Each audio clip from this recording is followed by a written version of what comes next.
Sema shukuruni Bwana Mungu kwa maana ni mkuu. Amefanya maajabu, shukuruni kwa maana ni mkuu.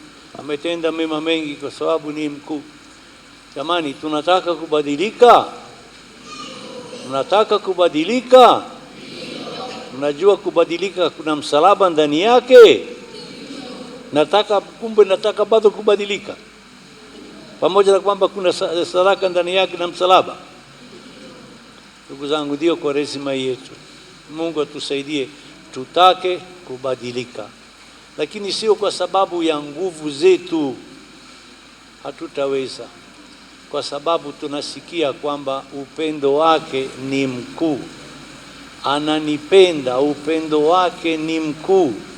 Na ataniwezesha kuvuka yale yote ambayo kwa sasa hivi nayaona kuwa ni miungu katika maisha yangu. Niyaache, niende kwa yule aliumba kila kitu kilichochema, kwa maana ni mkuu na ni baba yetu. Jina lako litukuzwe, ufalme wako ufike, utakalo lifanyike duniani kama mbinguni. Mkate wetu wa kila siku, samehe makosa yetu kama tunavyowasamehe na sisi waliotukosea. Usitutie katika kishawishi. Na Bikira Maria yupo pamoja nasi, anatembea pamoja nasi, na atatuwezesha pamoja na nguvu za Kristo kuweza kubadilika. Tuwe na moyo wa kubadilika bila kukata tamaa inapokuwa ngumu. Salamu Maria, Bwana yu nawe.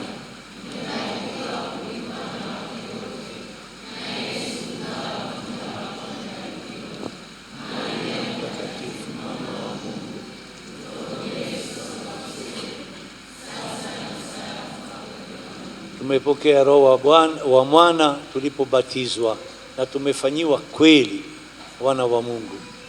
Roho tuliyopokea katika ubatizo iweze kufanya kazi, iweze kuchochea moto wake wa upendo kwa Kristo, ili sadaka yetu isiwe ngumu, bali itoke katika upendo ambao tunauonja kutoka Kristo na kutoka kwa Baba. Atukuzwe Baba na Mwana na Roho Mtakatifu.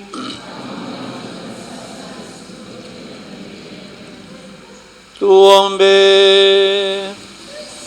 Bwana, kwa kupokea mafumbo matakatifu twafanya bidii kukutolea shukrani, kwani ingawa bado tuko hapa duniani, unatujalia kushirikishwa tayari mambo ya mbinguni. Tunaomba hayo kwa njia ya Kristo Bwana wetu.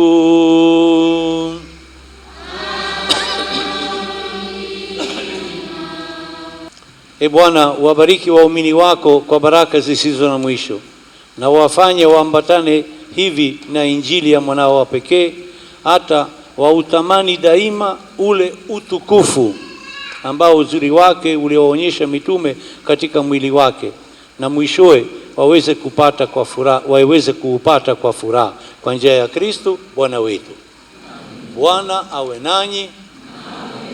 Awabariki Mungu Mwenyezi, Baba na Mwana na Roho Mtakatifu. Nendeni na amani.